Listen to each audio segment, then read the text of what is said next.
तुमच्या लहानपणीच्या अशा काय आठवणी आहेत, ज्या आयुष्यभर तुमच्या सोबत राहतील? माझ्या आई-वडिलांबरोबरच्या सर्व आठवणी याच अदालतवाड्यातल्या आहेत. बरं सांगा, इथे येण्याच्या आधी आणि तुम्हाला भेटायच्या आधी असं वाटायचं, की राजघराण्यातलं व्यक्तिमत्व आहे, त्यांचं बालपण कसं असेल? पण तुमच्याकडे जाणून घेतल्यावरती असं आज कळालंय, की तुम्ही सुद्धा मार खाल्लाय. हो, हो. खूप ओरडा, खूप मार खाल्लेला आहे. Just like everybody. ताईसाहेब, परंपरा जपत आधुनिक विचार ठेवणं हे खरं तर कठीण आहे. हा समतोल जो आहे तो तुम्ही कसा साधता? ॲक्च्युली हा समतोल साधणं ही खरंच अवघड गोष्ट आहे, की परंपरा पण जपणं आणि आधुनिक विचार ह्या दोन्ही थोड्याशा वेगळ्या दिशेत जाणाऱ्या गोष्टी आहेत आणि हे खरंच आव्हानात्मक पण आहे. की छत्रपती घराण्यातला दसरा हा अतिशय खूप मोठा सण इथेही साजरा केला जात असत. लेन्स केलेल्या आहेत ह्या गोष्टी आणि खूप काळाची गरज आहे. फक्त परंपरांचा विचार न करता तुम्ही मोल्ड झालाय, हे खरंच हॅट्स ऑफ टू यू. हे असणं खूप गरजेचं आहे आणि तुमचे विचार इतके छान आहेत, जे ह्या पिढीला साजेसे आहेत, ह्या पिढीला गरजेचे आहेत.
नमस्कार, मी अभिनेत्री मोनालिसा बागल आणि तुम्ही पाहत आहात खुलके बोल विथ मोनालिसा. ह्या एपिसोडमध्ये तुम्हा सर्वांचं मनापासून खूप खूप स्वागत आहे. ह्या प्लॅटफॉर्मवरती आपण फक्त प्रश्न विचारत नाही, तर प्रश्नांना एक वाट मोकळी करून देतो. आजचा भाग अत्यंत खास आहे, कारण आजच्या भागामध्ये आपण अशा एका व्यक्तिमत्वाला भेटत आहोत, ज्यांचं आयुष्य म्हणजे इतिहासाची जबाबदारी. छत्रपती शिवाजी महाराजांचा वारसा, जिजाऊ महासाहेबांचे संस्कार आणि आजच्या समाजासाठीची सेवा, या सर्वांचा संगम म्हणजे छत्रपती वृषालीराजे भोसले. ताईसाहेब, तुमचे खुलके बोल विथ मोनालिसाच्या एपिसोडमध्ये खूप खूप स्वागत. नमस्कार मोनालिसा. सर्वप्रथम खुलके बोल पॉडकास्टच्या मंचावर मला आज आमंत्रित केल्याबद्दल मी तुम्हा सर्वांचे मनापासून खूप आभार मानते. थँक्यू. ताईसाहेब, आज आपण ज्या ऐतिहासिक वास्तूमध्ये बसून संवाद साधत आहोत, त्याबद्दल तुम्ही महाराष्ट्राच्या लोकांना, प्रेक्षकांना आपल्या काय सांगाल? कारण राजशाही घराण्याचा राजवाडा, त्यांचं राहणीमान कसं आहे, याचं कुतूहल हे प्रत्येक शिवप्रेमीमध्ये आहे. त्याबद्दल तुम्ही काय सांगाल? खरं तर हा राजवाडा 300 वर्ष ही जुनी वास्तू आहे. छत्रपती शाहू महाराज थोरले त्यांनी हा बांधला होता आणि आपण ज्या हॉलमध्ये बसलो आहोत, हा दरबार हॉल छत्रपती प्रतापसिंग महाराज त्यांनी इथे अदालत सुरू केली होती. तर म्हणून ह्या वाड्याचं नाव अदालत राजवाडा असं पडलेलं आहे. इथे न्यायनिवाडा, ह्या जिथं बसलोय ह्याच वास्तूमध्ये पूर्ण न्यायनिवाडा, आरोप्यांना शिक्षा, सुख दुःख, ह्या वास्तूंनी आज खूप काही बघितलेलं आहे. 1857 या साली ब्रिटिशांच्या विरोधात एक उठाव झाला होता. ही खूप महत्त्वाची गोष्ट आहे आणि ती ह्याच राजवाड्यात, ह्याच हॉलमध्ये झाली होती. तर हे मी प्रेक्षकांना सांगू इच्छिते की या राजवाड्याचं महत्त्व खूप मोठं आहे अदालतवाड्याचं. हा ऑल्सो महाराष्ट्रात A1 साताऱ्यात सुद्धा ग्रेड हेरिटेजमध्ये मोडला जातो. इथे बसून तुमच्याशी संवाद साधताना खूप छान वाटतंय मला आणि ह्या जुन्या वास्तूमध्ये खूप काही रहस्यमय गोष्टी आहेत. ऐतिहासिक राजवाड्यात बसून संवाद साधताना एक वेगळीच भावना येते, एक वेगळीच अंतर्गत शांतता आहे या वास्तूमध्ये. जणू काही वेळ थांबलेला आहे आणि भिंती सतत बोलत आहेत. तर हा अनुभव एक फार वेगळा आहे या वास्तूमधला. ताईसाहेब, हे खरंच खूप छान वाटलं या राजवाड्याविषयी ऐकून. परंतु मला तुमच्याकडून जाणून घ्यायला आवडेल, की तुमच्या लहानपणीच्या अशा काय आठवणी आहेत, ज्या आयुष्यभर तुमच्या सोबत राहतील आणि त्या तुम्हाला प्रेक्षकांसोबत सुद्धा शेअर करायला आवडतील? तर लहानपणीच्या माझ्या असंख्य आठवणी ह्या वाड्याशी जोडलेल्या आहेत. खरं तर माझ्या आई-वडिलांबरोबरच्या सर्व आठवणी याच अदालतवाड्यातल्या आहेत. माझे आई-वडील आणि अदालतवाडा आणि अदालतवाडा आणि आई-वडील जरी आज ते नसले, तरी ही वास्तू मला सारखी त्यांचा आभास देते. ते माझ्याबरोबर सतत आहेत, हे मला कायम वाटत असतं. आणि जसं सर्व मुलांचं बालपण गेलं, तसंच माझंही गेलेलं आहे. अभ्यास, खेळ, परीक्षा, अ, ह्याच वाड्यामध्ये खूप मार देखील पडलेला आहे. माझ्या आई खूप स्ट्रिक्ट होत्या तशा, तर खूप ओरडा पडलेला आहे. त्याच्यानंतर किल्ला अजिंक्यतारा जो आहे, तिथं सहली जाणं. जवळ तब्बल 15 ते 20 मुलं रोज संध्याकाळी इथं खेळायला असायची. आणि राजवाडा एवढा मोठा आहे, की कधी बाहेर जायची आम्हाला गरज पडली नाही, मैदानात किंवा कोणाच्या घरी. तर आम्ही सर्वजण इथं खूप धुडगूस घातलेला आहे. हां. सो अशा खूप असंख्य गोष्टी आहेत. त्यातली एक फुस्सट अशी आठवण माझी मी तुम्हाला सांगू इच्छिते आणि जी माझ्यासाठी ती खूप मोठी आठवण आहे. तुम्ही आत्ता वर येताना ज्या पायऱ्या चढून आला, तुम्ही बघितलं असेल, तर 2 जुन्या पायऱ्यांच्या मध्ये एक छोटी नवीन पायरी आहे. तर पूर्वी ती छोटी पायरी नव्हती. त्या मोठ्याच पायऱ्या होत्या. तिथून हत्ती आत यायचा आणि त्या चौकातनं दोन्हीकडं जे प्लॅटफॉर्म्स आहेत, तिथे हत्ती बसायचा. हे जे बसलो आहोत आपण, ह्या अंबाऱ्या आहेत हत्तीच्या, हौदे आहेत. हां, हे त्याच्यावर ठेवले जायचे आणि मग राजवाड्यांचे जे सदस्य आहेत, ते तिथे बसून सदस्य मग फेरीला जायचे. तर मी एकदा दोनदा म्हणजे अंगावर असे शहारे येतात, की त्यावेळेसचं जे ऐश्वर्य होतं अलौकिक, ह्या वाड्यांनी खूप बघितलंय. लहानपणी मला ते थोडं अनुभवायला मिळालं. अ, याबद्दल मी खरंच आभारी आहे देवाची, की आज ह्या घरातही माझा जन्म झाला. माझे आई-वडील आणि हा वाडा हे सर्व मला सुंदर अशा आठवणी आहेत. त्या वाड्याच्या आठवणी ऐकता ऐकता मी सुद्धा त्या काळात हो. गेले. कारण इमॅजिन येस. करू शकते की ते वैभव येस. काय असेल. येस. तर तो हत्ती खरंच यायचा हां मोनालिसा इथे आणि हे हौदे त्याच्यावर ठेवले जायचे. ते 2 जे कडेचे प्लॅटफॉर्म जिथं पाम्स ठेवलेत आता, तिथं ते राजवाड्याचे सदस्य उभे राहायचे. मग तिथून बसायचे. म्हणून त्या उंच पायऱ्या होत्या. पण कालांतरानंतर सगळंच हत्ती घोडे गेले. त्यांच्या पागा होत्या मागं. मग आता आई-वडिलांना चढताना थोडा त्रास व्हायचा कारण खूप उंच आहे ती पायरी. हत्तीचे पायानी त्याचं प्रपोर्शन. मग त्या मध्ये-मध्ये पायऱ्या माझ्या आईंनी केल्या. खरं सांगू, इथे येण्याच्या आधी आणि तुम्हाला भेटायच्या आधी असं वाटायचं की राजघराण्यातलं व्यक्तिमत्व आहे, त्यांचं बालपण कसं असेल. पण तुमच्याकडे जाणून घेतल्यावरती असं आज कळालंय की तुम्ही सुद्धा मार खाल्लाय. म्हणजे हो, खूप. साधारण तुमचं पण बालपण हो, होतं. हो. खूप ओरडा, खूप मार खाल्लेला आहे. Just like everybody else's childhood. खूप मस्त वाटतंय तुमच्यासोबत बोलून. कारण का तर एक इमॅजिनेशन असतं किंवा एक आमच्या ना डोळ्यासमोर असतं असं, की राजघराण्यातलं व्यक्तिमत्व म्हणजे राणीसारखंच ठेवलं असेल लहानपणापासून किंवा राणीसारखंच वागणूक म्हणजे दिली गेली असेल.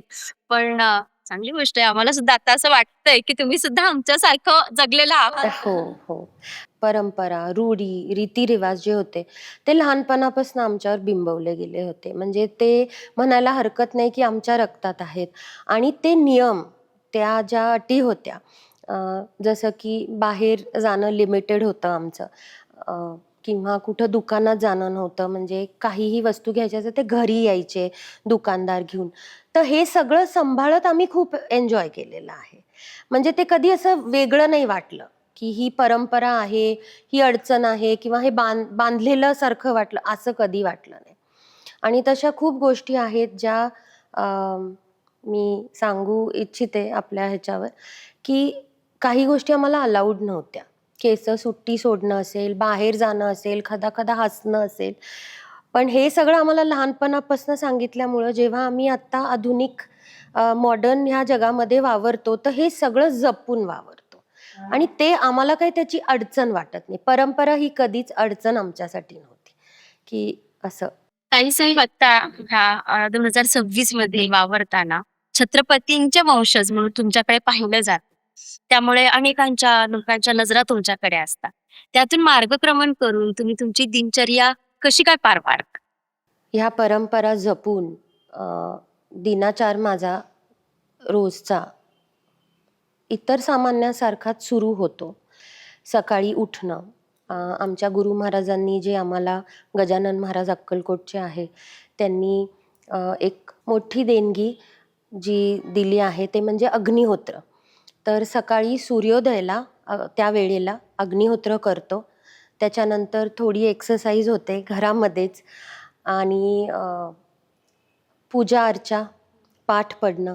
मग साधारण 10 ते 12चा जो काळ आहे त्याच्यामध्ये लोक त्यांची समस्या घेऊन येतात, तर ती भेटीगाठी होतात. पाठपुरावा घेणं हे सर्व दिनाचार आहे. म्हणजे परंपरा धरून छत्रपतींची आपण पुढं जातोय. ही एक मोठी गोष्ट आहे माझ्यासाठी, एक मोठी जबाबदारी आहे. तर दिनाचार माझा असा सुरू होतो. ताईसाहेब, परंपरा जपत आधुनिक विचार ठेवणं हे खरं तर कठीण आहे. हा समतोल जो आहे तो तुम्ही कसा साधता? Good question. ॲक्च्युली हा समतोल साधणं ही खरंच अवघड गोष्ट आहे, की परंपरा पण जपणं आणि आधुनिक विचार ह्या दोन्ही थोड्याशा वेगळ्या दिशेत जाणाऱ्या गोष्टी आहेत आणि हे खरंच आव्हानात्मक पण आहे. पण जसं की मी तुम्हाला आधी सांगितलं, हे जे माझं डेली रुटीन आहे ते आम्ही तसंच ठेवतो, ज्याच्यात परंपरा तर आमच्या लहानपणापासूनच आम्हाला बिंबवल्या गेलेल्या आहेत. तर ती काही वेगळी गोष्ट नाही आहे. डेली रुटीनमध्ये हे सगळं सुरू असतं. जसं की छत्रपती घराण्यातला दसरा हा अतिशय खूप मोठा सण इथेही साजरा केला जात असत.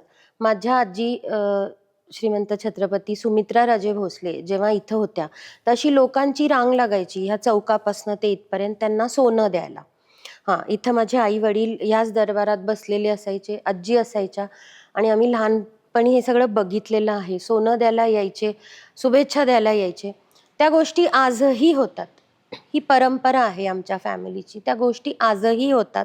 फक्त आता आधुनिक एक अँगलनी बघितलं किंवा विचारांनी बघितलं तर तंत्रज्ञान आधुनिक त्याच्यामध्ये आलेलं आहे, की ह्या सर्व गोष्टी बाहेर लोकांपर्यंत पोहोचताना कुठं छोटे आपण जे तंत्रज्ञान म्हणजे जे आपण गॅजेट्स वापरतो, माहिती ह्या जागेची किंवा दसऱ्याची माहिती असेल तर QR कोड्स घेऊन आपण ती माहिती देतो. किंवा खूप व्हायरल जर आपल्याला एखादी गोष्ट करायची की इथे दसरा आजही कसा सेलिब्रेट केला जातो, तर आपण ते आपल्या रील्स थ्रू दाखवतो, आपल्या पेजवर दाखवतो. तर हे मान्य आहे की आधुनिक विचारांमध्ये विचारांच्याच ह्या गोष्टी आपण याच्यात समावेश करून घेतो. तर खरंच अवघड आहे, पण ते मी साधायचा पूर्ण प्रयत्न करते. खरं तर इथे आल्यापासून आणि तुमच्यासोबत इतका संवाद साधल्यानंतर अजिबात असं वाटलं नाही की तुम्ही फक्त परंपरा आणि खूप बॅलेन्स केलेल्या आहेत ह्या गोष्टी आणि खूप काळाची गरज आहे. फक्त परंपरांचा विचार न करता तुम्ही मोल्ड झालाय, हे खरंच हॅट्स ऑफ टू यू. हे असणं खूप गरजेचं आहे आणि तुमचे विचार इतके छान आहेत जे ह्या पिढीला साजेसे आहेत, ह्या पिढीला गरजेचे आहेत. त्यामुळे खरंच खूप मस्त वाटले तुमचे विचार ऐकून आणि छान वाटतं ॲक्च्युली तुमच्याशी बोलताना. थँक्यू. बदलणं हे नैसर्गिक एक रूल आहे, नेचर्स रूल. जसा काळ जातो त्याप्रमाणे तुम्हाला बदलावं लागतं. पण त्याचप्रमाणे आज ज्या घराण्यात माझा जन्म झाला त्या घराण्याच्या ज्या परंपरा आहेत त्याही पुढं नेणं हे माझं कर्तव्य आहे. हे एक खूप दृढ जबाबदारी आहे, खूप मोठी जबाबदारी आहे, पण ती पुढं नेणं हे माझं कर्तव्य आहे. त्याच्यामुळं या दोन्ही गोष्टींचा समतोल या रीते मी साधते. खरं तर बदल ही काळाची गरज आहे आणि ती तुम्ही योग्यरित्या करताय. परंपरा जपून सगळ्या गोष्टी तुम्ही मॅनेज करताय. खूप मोठी गोष्ट आहे, कारण तुमच्यासारख्या व्यक्तिमत्वाची ह्या पिढीला आत्ताच्या खूप जास्त गरज आहे. कारण तुम्ही दोन्ही काळ पाहिलेत. ही 2026 हा सुद्धा काळ पाहिलाय, तो सुद्धा काळ पाहिलाय. त्यामुळे तुमच्याकडून आम्हाला शिकण्यासारखं खूप छान आहे आणि खरंच मला ही संधी मिळाली आहे, त्याच्यामुळे माझं भाग्यच आहे ते. नाही, thank you. It is my pleasure to be on this podcast. So thank you so much. ताईसाहेब, तुमच्यासाठी कोणती ओळख महत्त्वाची आहे? एक महिला, एक नागरिक की भोसले घराण्याची प्रतिनिधी म्हणून? डेफिनेटली एक महिला म्हणून मला ही ओळख सर्वात महत्त्वाची आहे. एक माणूस म्हणून, एक महिला म्हणून. जेव्हा स्त्री सशक्त होते त्यावेळेस तिचे विचारही तसेच बनतात आणि ती एक जबाबदार नागरिकही बनते. आणि त्याचबरोबर छत्रपती घराण्याचा जो वारसा आहे तोही पुढं नेला जातो. छत्रपती घराण्याच्या स्त्रिया आजपर्यंत ज्या झाल्या त्या तेवढ्याच कर्तृत्वान होत्या जेवढी पुरुष होती. म्हणून आजही आमचं घर तुम्ही जे बघता खूप स्ट्रॉंग आहे. ते तर माहीतच आहे. राजमाता येसूबाई, महाराणी येसूबाई, हा सगळाच इतिहास आम्ही आत्तापर्यंत ऐकत आलो आहे. परंतु आज भोसले घराण्याची प्रतिनिधी म्हणून तुम्ही आम्हाला हा इतिहास सांगताय, ते खरंच ऐकून अक्षरशः आत्ता काही इथे आल्यापासून जे किस्से ऐकले, ज्या गोष्टी ऐकल्या ते खरंच ऐकून अंगावरती शहारे उभे राहिलेत की तो काळ कसा असेल, त्या स्त्रिया कशा लढल्या असतील ह्या समाजासोबत. आणि विथ व्हेरी लिटल इक्विपमेंट्स. त्यावेळेस आपल्यासारखे सोयी सुविधा काही नव्हत्या. तर ते पण एक महत्त्वाचं आहे की त्या काळात त्यांनी कसं केलं असेल. जिजाऊंचंच उदाहरण घ्या.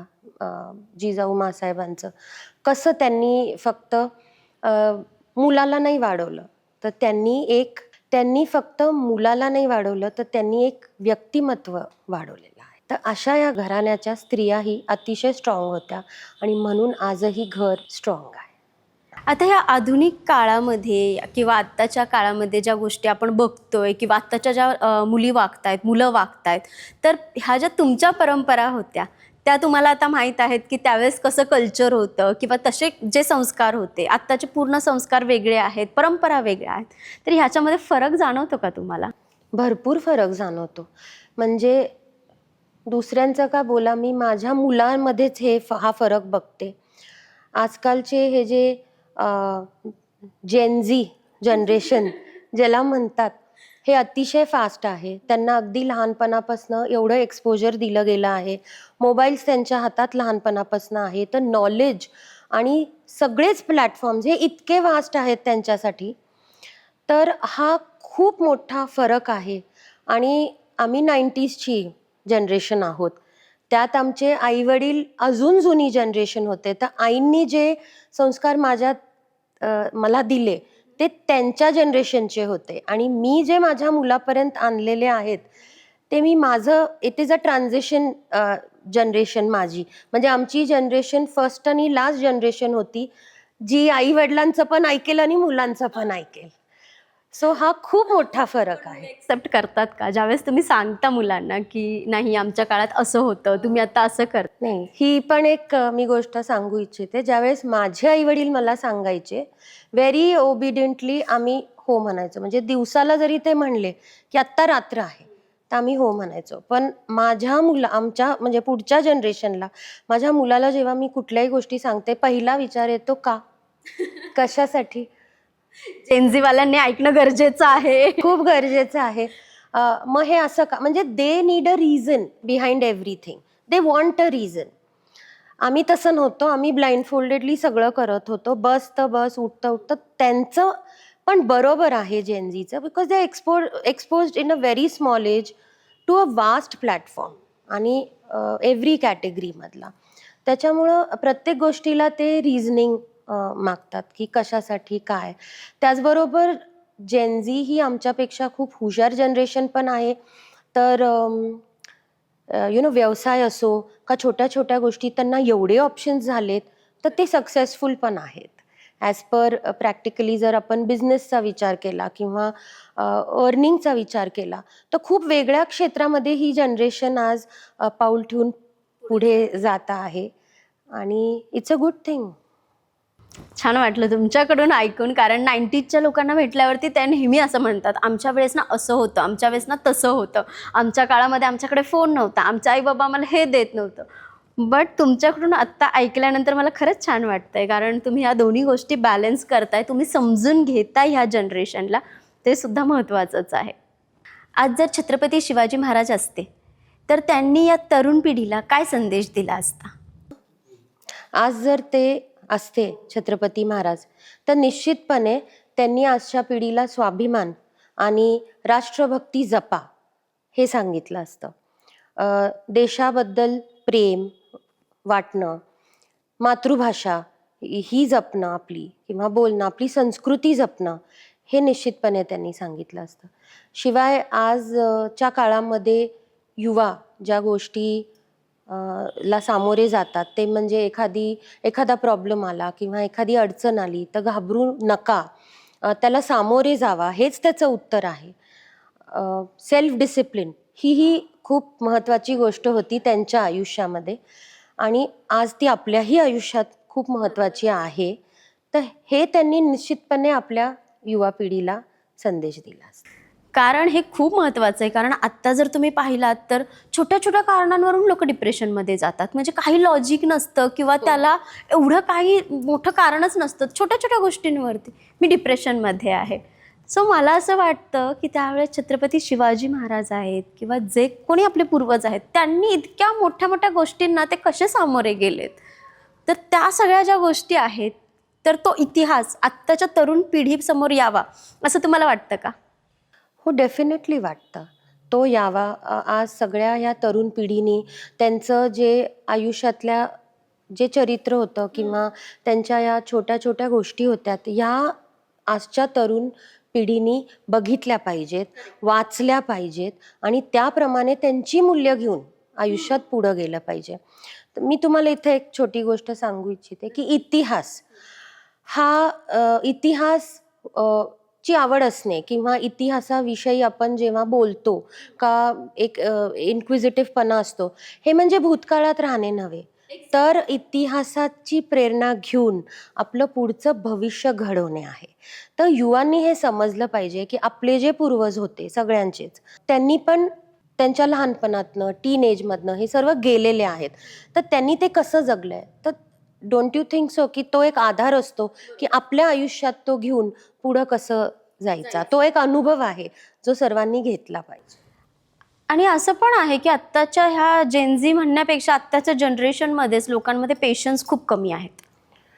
हो आहे. त्याबद्दल तुम्ही काय सांगाल? कारण मी ऐकलंय की पूर्वी खूप महिने दिवस युद्ध चालायचं, तर ऑब्व्हियसली त्या लोकांमध्ये तितके पेशन्स असतील आणि तुम्ही जर पाहिलात तर आत्ताच्या जनरेशनमध्ये पेशन्स लेवल खूपच कमी आहे. त्याबद्दल काय सांगाल तुम्ही? बरोबर आहे ती गोष्ट. आता पेशन्स जे कमी आहेत असं म्हणायला गेलो तर त्याला कारणं आहेत. एक तर मोबाईल्स, हे जे स्क्रीन टायमिंग होतं हे फार वेगळ्या रीते मी प्रेक्षकांनाही सांगू इच्छिते, हे फार वेगळ्या रीते आपल्या ब्रेनवरती अफेक्ट करतं. जे कॉन्टेंट तुम्ही दिवसभरात करत असता, इस्पेशली प्लेस्टेशन, प्लेस्टेशन हे तुमच्या मोकळ्या वेळेतलं एक साधन पाहिजे, पण ते तुमचं एडिक्शन नाही झालं पाहिजे. म्हणजे मी जे आज लहान मुलांमध्ये बघते, आई वडील त्यांना सर्व गोष्टी पुरवत आहेत, हा जो स्क्रीन टाईम आहे, हा जो खेळायचा टाईम आहे, जे कॉन्टेंट तुम्ही खेळताय, म्हणजे हे जे मारामारीचे गेम्स आहेत, हे डेफिनेटली तुमच्या ब्रेनवरती अफेक्ट करतात, तुमच्या विचारांवरती अफेक्ट करतात. त्यामुळं पेशन्स जर तुम्हाला ठेवायचे असतील तर तुम्हाला तुमचं लाईफस्टाईल बदलणं गरजेचं आहे. आणि त्याच्यामध्ये मी सांगू इच्छिते की मेडिटेशन हे सर्वांनीच, मग ती युवा असो, लहान मुलं असो का वयस्कर मंडळी असो, मेडिटेशन हे गरजेचं आहे. पूर्वीच्या काळात पूजा अर्चा या भरपूर व्हायच्या. मेडिटेशन म्हणजे काय की एकाग्रता तुम्ही पेंटिंग्समधनं करताय, तुम्ही पूजेमधनं करताय किंवा तुमचा कुठला छंद तुम्ही जोपासताय, ही जी एकाग्रता व्हायची ना, ती आज ह्या जनरेशनमध्ये मी कमी बघते. नाही असं म्हणत नाही, कमी बघते. एक वेगळा रेस्टलेसनेस आहे. म्हणजे प्रत्येक गोष्ट लवकर पाहिजे, instant. It is a instant world. त्याच्यामुळं त्यांचाही दोष नाही आहे की त्यांना प्रत्येक गोष्ट लवकर पाहिजे. स्क्रीन टाईम पण अफेक्ट करतं. तुम्हाला माहिती आहे, म्हणजे मी एका रीलमध्ये वाचलेली गोष्ट आहे की हे जे आपण स्वाईप करतो, वन फिंगर स्वाईप्स जे असतात, your brain is not design for that much content. हां, म्हणजे वेगवेगळ्या लेवलचे, कधी जोक्स आहेत, कधी राजकारणाचं आहे, म्हणजे ऑल ओव्हर द वर्ल्ड हे जे रील्स आपण बघत असतो आणि स्वाईप करतो, तर त्या फ्रॅक्शन ऑफ मोमेंटमध्ये तुमचं brain can not take all that. तर तुम्ही स्क्रीन टाईम कमी केला पाहिजे. तुम्ही जास्ती खेळाकडे लक्ष दिलं पाहिजे. जास्ती मुलं एकत्र येऊन जे खेळ आमचे पूर्वीचे असायचे, त्या खूप गोष्टी शिकवून जातात. ते काही नाहीसंच झालंय. म्हणजे मैदान मुलं जे खेळायला जायचे हे नाहीसं झालंय. शाळा झाली की मोबाईल असो. त्यांचा मोकळा वेळ म्हणजे मोबाईल आहे. जेवताना पण मी आज काही आयांना बघते की जेवण खाऊ घालताना मोबाईल दाखवतात. हे सगळं कमी केलं पाहिजे. आता खरं तर मैदानातील खेळ कमी झालेले आहेत, म्हणूनच लोकांना जिमला जावं लागतंय. आता असं झालं की आपण पैसे देतो, जिममध्ये जातो, महागडं डाएट घेतो, महागडं जे जेवण आहे ते घेतो आपल्या आहारामध्ये. परंतु लोक हेच विसरलेत की तेव्हा जिम नव्हत्या, तेव्हा लोक काय करत होते, कबड्डी, खो खो यासारखे खेळ खेळत होते. परंतु आता ती आपली परंपरा, ते खेळ सगळे पडद्याच्या पाठीमागेच गेलेलेत. आता ते राहिलेलंच नाही आहे. ते खेळण्याच्या ऐवजी लोक आता जिममध्ये जात आहेत. तर येस, हा पॉडकास्ट, हा एपिसोड पाहिल्यानंतर कदाचित प्रेक्षक पुन्हा त्या खेळांकडे वळतील आणि खेळतील अशी मी अपेक्षा ठेवते प्रेक्षकांकडून. छत्रपती शिवाजी महाराजांचा कोणता गुण आज भारताला गरजेचा आहे असं वाटतं तुम्हाला? छत्रपती शिवाजी महाराजांचे असंख्य गुण आज भारताला गरजेचे आहेत. पण त्यातला प्रामुख्याने मी सांगू इच्छिते ते म्हणजे धैर्य, नैतिक धैर्य. आज आपण बघतो खूप चुकीच्या गोष्टी होत आहेत, पण त्याविरुद्ध उभं राहण्याचं जे धैर्य आहे ते कमी होत चाललं आहे. तर त्यामुळं मला असं वाटतं की हा गुण सर्वांनी घेतला पाहिजे. आणखी असं काय आहे जे तुम्हाला असं वाटतं की ज्या महाराजांचे फक्त आज धैर्य झालं, धैर्य, शौर्य अशा असंख्य गोष्टी महाराजांच्या आज आम्ही ऐकून आहोत, पण तुम्ही लहानपणापासून हा इतिहास ऐकतच मोठ्या झाला आहात. त्यामुळे तुम्हाला असं काय वाटतं की हा गुण आत्ताच्या पिढीने आत्मसात करायला पाहिजे, हा गुण हा एक्सेप्टच झाला पाहिजे? छत्रपती महाराजांनी हा गुण नुसता युद्धातच नाही वापरला, धैर्य आणि शौर्य, तर त्यांनी दीनदैन्य रोजच्या जे काही आपण निर्णय घेतो याच्यातही वापरलेला आहे. तर आजकाल मी बघते की लोकांमध्ये ही क्षमता कमी झालेली आहे. की डिसिजन मेकिंगची जी आहे, कन्फ्युजन्स वाढलेले आहेत. तर जर हा गुण घेतला तर खूप गोष्टी सिंपल, छान अशा होतील. तर हा महत्त्वाचा गुण आहे. कारण मी धैर्य आणि शौर्य ह्या गोष्टी ह्यासाठी म्हणाले, कारण आता तुम्ही बघताय 15-16 वर्षाची मुलं मुली फेल झाले स्कूलमध्ये, एक्झाम चांगली गेली नाही की सुसाईड वगैरे करतात. किंवा तुम्ही ऐकलं एखादी छोटंसं रिझन असतं. मी आत्ता मध्यंतरी एक न्यूज वाचली होती की अगदी एका 8वीच्या मुलीनी शाळेच्याच इमारतीमध्ये वरच्या 5व्या मजल्यावरून उडी मारली होती. का? तर तिला क्लासरूममध्ये शिक्षकांनी सगळ्यांसमोर काहीतरी म्हणाले होते. त्यामुळे आत्ता इतकी म्हणजे हळवी झालेली आहेत किंवा कमजोर म्हणतात तशी मुलं झालेली आहेत. त्यावेळेस महाराजांनी इतक्या असंख्य संकटांना इतक्या शौर्य, धैर्य आणि सामर्थ्य म्हणजे दाखवून इतक्या डील केल्या त्यांच्या लाईफमध्ये. तर ते आता कसं काय येऊ शकतं ह्या पिढीमध्ये? काय करायला हवं त्याच्यासाठी? तर आता खरं तर खूप गोष्टी करायला हव्यात आजच्या पिढीमध्ये, पण मी आजच्या पिढीला कधीच दोषी ठरवणार नाही. ह्या गोष्टी आधीपासून थोड्या थोड्या होत जातात आणि मग एक पिढी बनते, जनरेशन एक बनते. असं जन्माला आलेलं मूल त्याला कधीच खोटं खरं हे कळत नसतं किंवा वाईट काय आहे आणि चांगलं आहे. ही एक काळाची गोष्ट आहे. जसा काळ बदलतोय तसे जनरेशन्स घडता आहेत. सेल्फ कॉन्फिडन्स किती इम्पॉर्टंट आहे, तर स्ट्रॉंग राहणं हे अतिशय गरजेचं आहे. पण स्ट्रॉंग कसं राहिलं पाहिजे, तर शिवचरित्र जर आज सगळ्यांनी वाचलं तर ते शिवचरित्र खूप गोष्टी शिकवतं, तर ते पण केलं पाहिजे. खरं तर वाचनच आत्ता सध्या ह्या पिढीमध्ये कमी झालेलं आहे, कारण फोनमध्येच आपण इतकं बघतो, काही वाटलं तर लगेच ChatGPT आहे किंवा आपण लगेच गुगल करतो. जसं ताईसाहेबांनी सांगितलं तसं आपल्याला मराठ्यांना स्पेशली खूप मोठा इतिहास आहे, आपल्याला एक वारसा लाभला आहे. त्यामुळे जर ह्या पिढीतल्या लोकांनी अजूनपर्यंत जर शिवचरित्र वाचलं नसेल तर आज आपल्याला ताईसाहेबांसारखं व्यक्तिमत्व या पॉडकास्टसाठी लाभलं आहे. त्यामुळे त्यांचे विचार आपण ऐकतोच आहे, पण नक्की आपण शिवचरित्र वाचलं पाहिजे. जर वाचलं नसेल तर हा एपिसोड पाहिल्यानंतर नक्की वाचा. आज सण मोठ्या प्रमाणावर साजरे केले जातात, पण विचार जपले जातात का? नाही. ॲक्च्युली सण खरंच आधीपेक्षा आमच्या काळात जे सण व्हायचे त्याच्यापेक्षा खूप मोठ्या प्रमाणावर ते होत आहेत आणि ही चांगली गोष्ट आहे. पण ते विचार जपले जातात का? तर मी म्हणीन फार थोड्या कार्यक्रमांसाठी ते जपले जातात. पण बहुधा जनरली जर आपण बघितलं तर ते नाही जपले जात.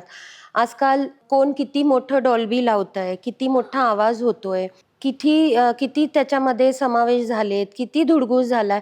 मला असं वाटतं की हे सण असे होतात आहेत तर ते नाही झालं पाहिजे. त्याच्यातनं त्यांचे विचारही जपले गेले पाहिजेत.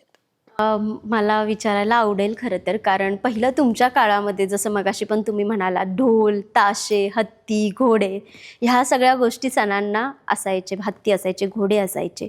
मग आता ज्यावेळेस डॉल्बी किंवा DJ ह्याचा वापर केला जातो आणि ज्यावेळेस तुम्ही हे सगळे सण बघता, हे उत्सव बघता, त्यावेळेस तुम्हाला ह्या आठवणी आठवतात का तुमच्या? हो, नक्कीच. आणि तेव्हा असं वाटतं की खरंच च्या काळातले सण खूप चांगले होते. म्हणजे सॉरी, असं काही मला म्हणायचं नाही आहे की नवीन काळात काही वेगळं चाललेलं आहे. पण ठीक आहे, काळाप्रमाणे माणूस बदलतो. तसं हे DJ, डॉल्बी सगळे आलेले आहेत. फक्त विषय असा आहे की विचार जपा. विचार जपले गेले पाहिजेत. विचार बाजूला राहतात आणि मग नाही तो खर्च, नाही ते ह्याच गोष्टी होतात. आमच्या काळात सण जेव्हा व्हायचे तेव्हा अगदी साध्या रीते ढोल, ताशे किंवा लेझीम असायची किंवा अजून पूर्वीच्या काळात घोडे, हत्ती. तर हे जे प्रोसेशन होतं हे बघण्यासारखं होतं. आजच्या काळात मी बघते तर प्रत्येक चौकात एक डॉल्बी असते. हां, म्हणजे त्याचा आवाज तिथूनच अगदी थोडंसं पुढं गेलं की दुसरी डॉल्बी असते. तर मला वाटतं एवढं न करता आपण जे मूळ आहे, जे सणाचं मूळ आहे, ते जपलं तर अजून सुंदर होऊ शकते ही गोष्ट. ताईसाहेब, जर तुम्हाला अशी एक संधी मिळाली की जर तुम्हाला जे पूर्वी सण होते तसे आत्ता साजरे करता आले, जसं ढोल, ताशे, लेझीम, हत्ती, घोडे, तर तुम्ही कराल का? हो, नक्कीच. मी पण समावेश करीन त्या प्रोसेशनमध्ये. मला खूप आवडतं. ढोल आणि ताशे ॲक्चुअली मोहरमच्या दिवशी आमच्या ह्या राजवाड्यात पीरबाबांचं देखील स्थान आहे आणि मोहरमच्या दिवशी ज्यावेळेस हे पंजे आणि जंगी, ताजे पंजे जे येतात, त्यांचा पहिला मान इथे असतो. तर ते आधी इथे येतात. इथं नमस्कार करून मग त्यांचं पुढचं सगळं प्रोसेशन सुरू होतं.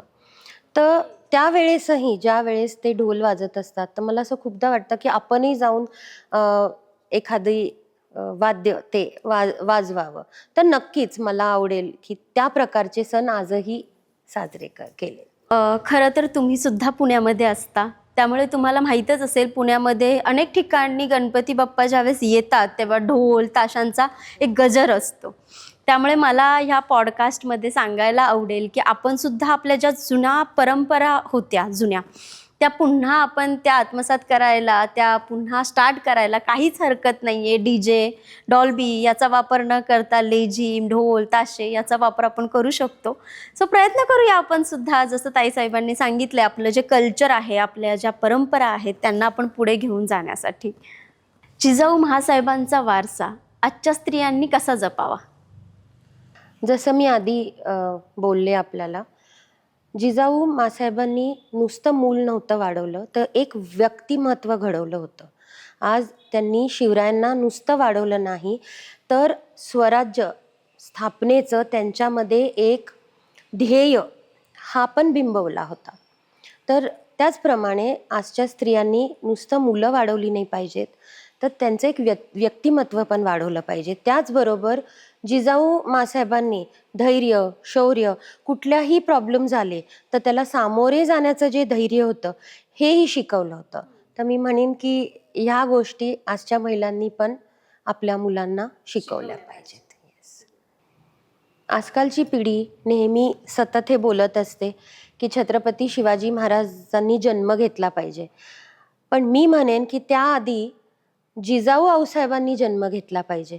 म्हणजेच आज प्रत्येक स्त्री, आई हिनी जिजाऊंचे जे गुण आहेत ते आत्मसात केले पाहिजेत. तरच छत्रपती शिवाजी महाराज जन्माला येतील. आत्ताची स्त्री स्वतंत्र आहे, पण आत्मविश्वास आहे का? हो, आत्ता स्त्रीला आत्मविश्वास आहे, म्हणूनच ती स्वतंत्र आहे. आणि तुम्ही जर पाहिलं तर आजची स्त्री वेगवेगळ्या क्षेत्रांमध्ये आपलं कर्तृत्व सिद्ध करत आहे. ऑपरेशन सिंदूरचंच उदाहरण घ्या. आज त्या ऑपरेशनमध्ये लीडिंग दोन्हीही स्त्रियाच होत्या. सो डेफिनेटली आत्मविश्वास आहे. ताईसाहेब, स्वतःवर शंका घेणाऱ्या तरुण मुलींना तुम्ही काय सांगाल? स्वतःवर शंका न घेता आत्मविश्वास बाळगला पाहिजे. जसं मी आधी पण सांगितलं की आत्मविश्वासाने आज प्रत्येक स्त्री जिला आत्मविश्वास आहे ती वेगळ्या क्षेत्रात स्वतःला सिद्ध करत आहे. तर शंका कशाला घ्यायची? सकारात्मक विचार हे कायम ठेवले पाहिजेत आणि शंका नाही घेतली पाहिजे स्वतःवर. प्रत्येक स्त्री ही दुर्गा आहे, तर तिने तिच्यातली सुप्त शक्ती ही जागृत केली पाहिजे. मग हे जे नकारात्मक विचार आहेत जसं की शंका करणं स्वतःवर, हे सगळे विचार नाहीसे होतील. सकारात्मक विचार तिने कायम बाळगले पाहिजेत. मुलींनो, ऐकलात ना, कॉन्फिडन्स खूप महत्त्वाचा आहे. त्यामुळे कॉन्फिडन्स ठेवा आणि जे काही आयुष्यात करायचं आहे ते बिनधास्त करा, बरोबर ना? ताईसाहेब, तुमच्या साताऱ्यातील सामाजिक कामाची सुरुवात कशी झाली? खरं तर लहानपणापासूनच म्हणजे मी माझ्या आजींना, माझ्या आईवडिलांना सामाजिक कार्य करताना नेहमीच बघितलं आहे. माझे आईवडील यांनी आरेदरे इथे एका ग्रामीण भागात शाळा स्थापन केली आणि आजही ती शाळा मी चालवत आहे. आणि आज ते असते तर त्यांना खूप आनंद झाला असता की आमची शाळा शिवतेज माध्यमिक विद्यालय ही ग्रामीण भागातली पहिली शाळा आहे जिथं AI लॅब सुरू झालेली आहे. सो ती सुविधा आज मुलांना आम्ही उपलब्ध करून दिली आहे. शाळेच्या मुलांना सुद्धा आणि बाहेरच्या मुलांना सुद्धा दोन्हीही तिथं येऊन शिक्षण घेऊ शकतात. AIचं जे इंजिनिअरिंग लेवलला शिकवलं जातं ते आज आपण आपल्या शाळेत इंट्रोड्यूस केलेलं आहे. ड्रोन्स आहेत, तुम्हाला माहिती आहे AIचं लॅबचं काय काय गोष्टी असतात. ड्रोन्स असतात, VFX इफेक्ट्स असतात, हे सर्व काही तिथं शिकवलं जातं. तर समाजकारण असं सुरुवात म्हणजे लहानपणापासूनच बघितलं आणि त्याच्यानंतर आता हा जो वारसा आहे समाजकार्याचा तो मी पुढं चालवत आहे. अजिंक्य ताऱ्यावर किल्ले संवर्धन जे ग्रुपनी माझ्या आईंच्या मार्गदर्शनाखाली सुरुवात केली होती, तिथंही थोडं लक्ष घालतोय. वृक्षारोपण केलेलं आहे. त्याच्यानंतर युवा साठी एक परिवर्तन ग्रुप यांनी एक मेळावा अरेंज केला होता. त्यासाठी आम्ही गेलो होतो की वेगवेगळ्या क्षेत्रातील लोक आणि त्यांचा आयुष्यातला प्रवास to their success as winners त्यांना बोलवलं होतं. तर ह्या सर्व गोष्टी आम्ही बघतो, त्या आमच्या रोजच्या किंवा आमचे जे रुटीन्स आहेत त्याच्यात समावेश करतो त्याचा. ताईसाहेब, मला एक प्रश्न विचारायला आवडेल की तुमच्यासाठी राजकारण महत्त्वाचं आहे की सेवा महत्त्वाची आहे? नक्कीच सेवा महत्त्वाची आहे, कारण समाजकारण सेवा ही ईश्वर सेवा आहे. सो डेफिनेटली मला सेवा महत्त्वाची आहे. आणि जर कधी तुम्हाला भविष्यामध्ये अशी संधी मिळाली की तुम्हाला सेवा करण्याची संधी मिळाली, पण ती असं होऊ शकतं की ती संधी तुम्हाला कुठून तरी चालून येईल, एखाद्या पक्षामार्फत येऊ शकते किंवा कुठूनही येऊ शकते एखादी संधी, तर ती संधी तुम्हाला घ्यायला आवडेल का? हो, नक्कीच मला ती संधी घ्यायला आवडेल. मी जे समाजकारण करत आहे त्याला जर शासनाची जोड मिळाली तर डेफिनेटली मी ते करेन. आणि आम्हाला सुद्धा तुम्हाला हे कार्य करत असताना पाहायला खूप आवडेल. कारण का, तर तुमचे विचार मी आता आल्यापासून या पॉडकास्टमध्ये ऐकतेय, कारण खूप आधुनिक विचार आहेत तुमचे आणि अशा व्यक्तिमत्वाची आत्ता सध्या ह्या पिढीला अत्यंत गरज आहे आणि साताऱ्याला सुद्धा आमच्या गरज आहे. त्यामुळे मी तर वाट पाहील की कधी तुमची सेवा आणि तुमचं काम आम्हाला मोठ्या प्रमाणावरती बघायला मिळेल. ताईसाहेब, सामाजिक कामाने तुमचं व्यक्तिमत्व कसं बदललं? मी खरं तर साताऱ्यात 6वीपर्यंतच होते. 7वी नंतर माझं शिक्षण, कॉलेज जे काही होतं ते साताऱ्याच्या बाहेर झालं. पण जसं मी साताऱ्यात आले आणि समाजकार्यामध्ये पडले, तर मला असं जाणवतं की मी लोकांच्या अजून जवळ आले, लोकांची मनं ओळखू शकते. पूर्वी फक्त माझा विचार किंवा घराचा विचार जेव्हा मी बाहेर होते, पण इथे जेव्हा मी समाजकार्याला जोडले गेले तेव्हा सर्वत्र विचार माझाही बदललेला आहे की लोकांसाठी काहीतरी करणं, आपल्या ऐतिहासिक वारसा हा लोकांपर्यंत पोहोचवणं. तर हे माझ्यातला बदल झालेला आहे. प्रत्यक्षात समाजात काम करताना आत्तापर्यंत कोणती अडचण तुम्हाला भासली? समाजात काम करताना माझ्या मते मला एक खूप मोठी अडचण जी भासली ती आहे प्रशासनाचा घायाळ कारभार. तर मी आज ह्या घरात जन्माला आले, छत्रपती घराण्यातल्या व्यक्तीला जर त्रास होत असेल तर सर्वसामान्याचं काय? ती खरंच एक गोष्ट आहे की खूप गोष्टींमध्ये थांबावं लागलं किंवा त्यांचा जो कारभार आहे 4-4 महिने 5-5 महिने आम्हाला जे कार्य करायचं होतं ते थांबून आम्हाला करायला लागलं. घायाळपणा म्हणजे कोणी लक्षच दिलं नाही. मग आमचे फॉलोअप्स जेव्हा तिथं फॉलोअप आम्ही घ्यायचो तर ह्या गोष्टी खूप आढळतात की प्रशासनाने सुधारणा केल्या पाहिजेत त्यांच्या सिस्टीममध्ये. मी समजू शकते की एवढ्या मोठ्या राजघराण्यातील एका महिलेला जर हे सगळं फेस करावं लागत असेल तर सर्वसामान्य लोकांना अशा अनेक गोष्टींना सामोरं जावं लागत असेल, फेस कराव्या लागत असतील. त्यामुळे मला असं वाटतं ह्या पॉडकास्टच्या माध्यमातून लोकांना त्यांच्या जबाबदाऱ्या कळतील आणि क्विकली आणि लवकर ते जी प्रेक्षकांची किंवा लोकांची जी कामं आहेत ती लवकरात लवकर करून देतील. ताईसाहेब, मी ऐकलंय तुम्ही सध्या पुण्यामधील भवानीपेठ येथे असलेल्या छत्रपती शाहू महाराज उर्फ जंगली महाराजांच्या समाधीच्या जीर्णोद्धाराचे काम हाती घेतले. तसेच तुमच्या राजशाही घराण्यातील काही ऐतिहासिक वास्तू आणि समाध्यांच्या सुद्धा संवर्धनाचं कामसुद्धा तुम्ही हाती घेतले असं मी ऐकलंय. खरं त्याविषयी तुम्ही काय सांगाल? खरं तर गेली 2 वर्ष आम्ही या समाधीच्या जीर्णोद्धारावर काम करत आहोत. ह्या वर्षाअखेरीस त्याला 3 वर्ष पूर्ण होतील. तर माझी कळकळून विनंती आहे की थोडंफार प्रशासनाने पण आम्हाला या बाबतीत मदत केली पाहिजे. ही छत्रपती शाहू महाराजांची जी समाधी भवानी पेठेत पुण्यात आहे ती आपल्या भारताचा गौरव आहे, आपल्या छत्रपती घराण्याचा गौरव आहे तो. तर ही वास्तू A1 हेरिटेजच्या लिस्टमध्ये समावेश तिचा झाला पाहिजे. हा प्रयत्न आमचा तेव्हापासून चालू आहे. सुरुवातीला त्याचं कुलूप तोडून आम्ही तिथं दिवाबत्ती सुरू केली. तिथलं कचराकुंडी त्याच्याजवळ होती ते साफसफाई करून घेतलं. हे कुलाचार चालू आहेत. तर माझी विनंती आहे की ती समाधी हेरिटेज लिस्टमध्ये घेण्यात यावी. भवानी पेठेतल्या समाधीबद्दल जसा हा विषय आम्ही हातात घेतला आहे तसाच वडूच्या छत्रपती संभाजी महाराजांच्या समाधी चाही आमच्याकडं विषय आला होता. त्याचंही कार्य चालू आहे की तिथं सध्या पर्यटक स्थळ म्हणून त्याला नाव दिलं गेलं आहे. तर माझी विनंती आहे की ज्यावेळेस आपण मंदिरात जातो तेव्हा एका व्यक्तीचा भाव वेगळा असतो आणि महाबळेश्वरला फिरायला गेलो तर आपले भाव वेगळे असतात. तर तीर्थक्षेत्राला पर्यटन स्थळ ह्याचा दर्जा देणं ही चुकीची गोष्ट आहे. तर हे सुद्धा एक सुधारणा केली पाहिजे. खरं सांगायचं तर ही खरंच खूप मोठी खंत आहे की आपल्याला इतका मोठा ऐतिहासिक वारसा लाभला आहे भारताला आणि अशा अत्यंत महत्त्वाच्या गोष्टींकडे प्रशासनाकडून दुर्लक्ष केलं जातं आहे. परंतु मला असं खरंच वाटतं आहे की ज्यावेळेस हा पॉडकास्ट हा जो एपिसोड आहे तो रिलीज होईल त्यावेळेस सगळे पाहतील आणि इतर प्रेक्षक, इतर जे नागरिक आहेत ते सुद्धा आपल्याला सपोर्ट करतील आणि तुमची जी इच्छा आहे ती नक्कीच पूर्ण होईल. खरं तरी खूप मोठी खंत आहे की इतक्या मोठ्या ऐतिहासिक वास्तूकडे दुर्लक्ष केलं जात आहे. परंतु मला असं वाटतं ह्या पॉडकास्ट थ्रू लोक हे बघत असतील आणि तुम्हाला खूप लवकर सपोर्ट करतील आणि ज्या काही तुम्हाला इच्छा आहेत, जे काही तुम्ही करू पाहताय आत्ता ते लवकरात लवकर होईल.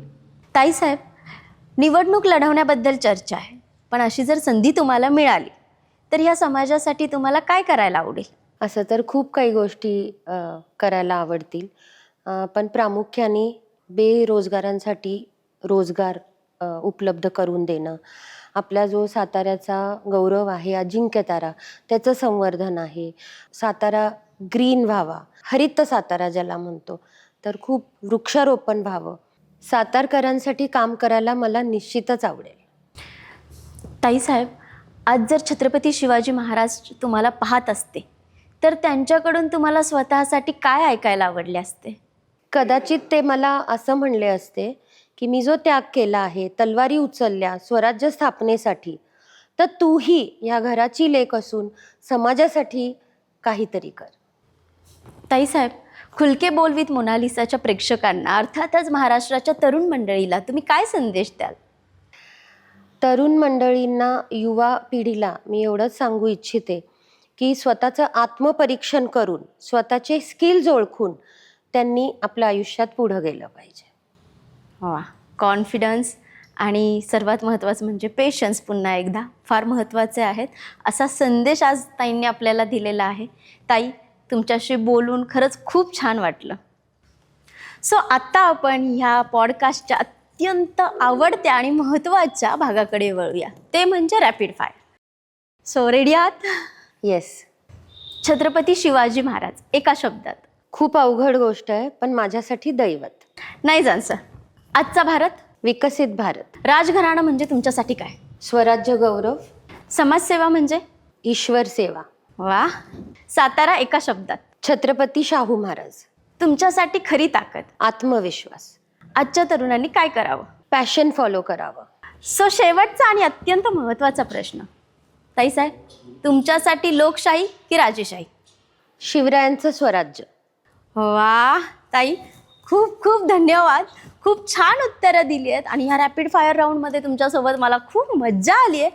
ऑफकोर्स आज प्रेक्षकांना सुद्धा खूप खूप मजा येणार आहे आणि लवकरच हा एपिसोड प्रेक्षक बघतील आणि आपल्याला कळवतील देखील. आजची मुलाखत ही केवळ एक मुलाखत नव्हती, तर हा होता विचारांचा वारसा. ताईसाहेब, तुमचं अमूल्य वेळ आज आम्हाला या पॉडकास्टसाठी दिलात, त्यामुळे खुलके बोल विथ मोनालिसाच्या संपूर्ण टीमकडून तुमचे मनपूर्वक आभार. धन्यवाद मोनालिसा. तुमच्याशी संवाद साधून आज खरंच खूप आनंद होतोय. मला इथं बोलण्याची संधी दिल्याबद्दल मनपूर्वक आभार. आजचा भाग जर तुमच्या मनाला भिडला असेल तर व्हिडिओला लाईक आणि शेअर करा आणि तुमची जी मतं आहेत ती आम्हाला कमेंट्समध्ये करा आणि खुलके बोल विथ मोनालिसा या चॅनलला सबस्क्राईब करा.